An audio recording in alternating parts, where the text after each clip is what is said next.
சட்டப்பேரவை உறுப்பினராக தேர்ந்தெடுக்கப்பட்ட மு. பூமிநாதன் எனும் நான்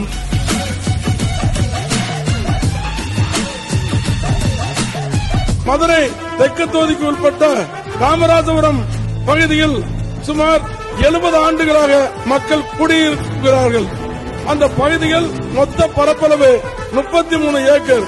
இப்பகுதி மக்களுக்கு ஏதாவது ஒரு சிறப்பு வழிமுறையினை பின்பற்றி பட்டா வழங்கிடுமாறு நான் கேட்டுக்கொள்கிறேன். நடக்கும் இருந்திருக்கு. காமராஜபுரம் பகுதியிலே 60-70 ஆண்டுகளாக வசித்து வரும் மக்களுக்கு பட்டா வழங்க வேண்டும் என்ற கோரிக்கையை ஏற்கனவே இந்த மன்றத்தில் எடுத்துரைத்துள்ளேன். 100% நடக்கும்.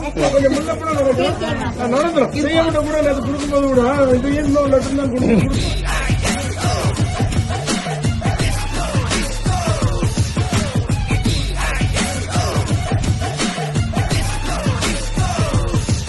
காமராஜபுரத்தை குடும்பமாற்று வாரியத்தில் எடுக்க சொல்லி வருவாய்த்துறையில இருந்து அமைச்சிருக்கிறாங்க 33 ஏக்கர். அது 11 ஏக்கர் மட்டும் அந்த குடும்பமாற்று வாரியத்தில் ப்ராசஸ்ல இருக்கு. இந்த 22 ஏக்கர் அந்த ப்ராசஸ்ல இல்ல.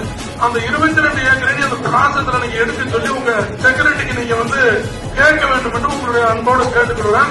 இந்த 22 ஏக்கரையும் எடுத்து இந்த குடியிருக்கின்ற ஏழை எளிய மக்களுக்கு பட்டா வழங்கி முதல்வர் அவர்கள் வாழ்விலே அந்த ஏழைகள் வாழ்விலே ஒளியாட்டு வைக்குமாறு தமிழக முதல்வர் தளபதியார் அவர்களை மக்கள் சார்பாக கேட்டுக் கொள்கிறேன்.